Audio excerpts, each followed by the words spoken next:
तो दोस्त कैसे हो। वेलकम करता हूँ ब्रेनलेस की ब्रांड न्यू वीडियो में। जिस इंसान ने आज तक कोई भी गलती नहीं की है, उस इंसान ने आज तक कुछ भी नया ट्राई नहीं किया। ऐसा ही कुछ मानते थे दुनिया के सबसे मशहूर साइंटिस्ट एल्बर्ट आइंस्टाइन, जो 14 मार्च 1879 जर्मनी में पैदा हुए थे। उनके पैदा होने के बाद डॉक्टर्स ने नोटिस किया कि उनका सर नॉर्मल बच्चों के मुकाबले में काफी बड़ा था और वो एक एबनॉर्मल बच्चे के रूप में पैदा हुए थे। इसके बावजूद उनका दिमाग इतना तेज था कि आज तक उनका मुकाबला कोई नहीं कर पाया। आज 60 साल हो गए हैं, आइंस्टाइन हमें छोड़कर चले गए, लेकिन आज भी साइंस उनकी थ्योरीज के बगैर कमजोर है। तो यही वजह है कि हर कोई उनके दिमाग के बारे में जानना चाहता है कि आखिर उनके ब्रेन में ऐसा क्या था जो कि उन्हें इस मुकाम तक लेकर आया कि आज उन्हें दुनिया में ग्रेटेस्ट साइंटिस्ट के नाम से जाना जाता है। क्या उनके ब्रेन में सुपरनेचुरल पार्ट था? दोस्तों, एल्बर्ट आइंस्टाइन हमेशा कहते थे कि मेरे अंदर कोई खास चीज नहीं है, कि मैं एक ऐसे इंसान हूँ जिसमें क्यूरियोसिटी इतनी कूट कूट कर भरी हुई है कि आपको ये जानकर हैरानगी होगी कि आइंस्टाइन हमेशा से इतना समझदार नहीं थे, बल्कि वो बचपन में पढ़ाई में इतने कमजोर थे, इसीलिए बचपन में उनकी गिनती बेवकूफ बच्चों में होती थी। उनकी कुछ हरकतों की वजह से लोगों ने उनको दिमागी तौर पर पागल कहना शुरू कर दिया। यहाँ तक कि इनके टीचर भी इन्हें पसंद नहीं करते थे, क्योंकि वो सिर्फ साइंस और मैथ्स के अलावा हर सब्जेक्ट में फेल होते थे और बचपन से ही इनको किताबों में कोई दिलचस्पी नहीं थी। हालांकि इसके बावजूद भी उन्होंने दुनिया के सामने साइंस के कई ऐसी थ्योरीज पेश की कि जिसके बगैर आज साइंस भी कमजोर है, और यही वजह है कि आज तक उनका नाम जिंदा है।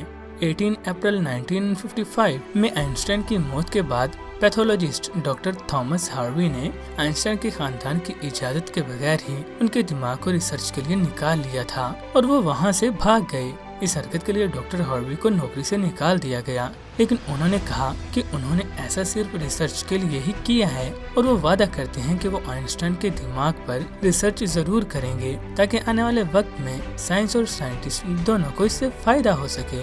लेकिन रिसर्च की परमिशन न मिलने की वजह से डॉक्टर हार्वी ने आइंस्टाइन के दिमाग को जार के अंदर एक बेसमेंट में कैद करके रख दिया।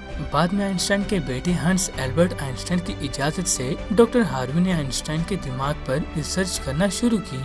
पहले उन्होंने आइंस्टाइन के दिमाग को वजन किया, जिसका वजन 1230 ग्राम था, जो नॉर्मल इंसान के वजन से काफी छोटा था, क्योंकि इंसान के दिमाग का वजन तकरीबन 1400 ग्राम होता है। डॉक्टर हार्वी ने 240 तरीके से आइंस्टाइन के दिमाग के टुकड़े किए और उन टुकड़ों को दुनिया के मशहूर रिसर्चर्स के पास भेज दिया ताकि वो अच्छे से देख सकें कि आइंस्टाइन के दिमाग में ऐसा क्या था जो बाकी आम इंसानों में नहीं था। और उसके बाद डॉक्टर हार्वी ने आइंस्टाइन के ब्रेन टिश्यू के 1000 माइक्रोस्कोपिक स्लाइड्स बनाई, जिससे आइंस्टाइन के दिमाग की अच्छी तरह जाँच हो सके। रिसर्च के दौरान ये पाया गया कि आइंस्टाइन के ब्रेन में आम इंसानों से ज्यादा सेल्स थे। आइंस्टाइन के दिमाग का सेरिब्रल कॉर्टेक्स नाम का हिस्सा एक आम इंसान के दिमाग से काफी मुख्तलिफ था। दरअसल ये सेरिब्रल कॉर्टेक्स दिमाग का जरूरी हिस्सा होता है, जो कि दिमागी प्रोसेस के लिए सबसे मेन फैक्टर होता है, और यही ऐसा हिस्सा होता है जो अजीबोगरीब तरीके से बना होता है। साइंटिस्ट का मानना है कि यही वजह थी कि उनका दिमाग बहुत ही मुख्तलिफ सोचता था।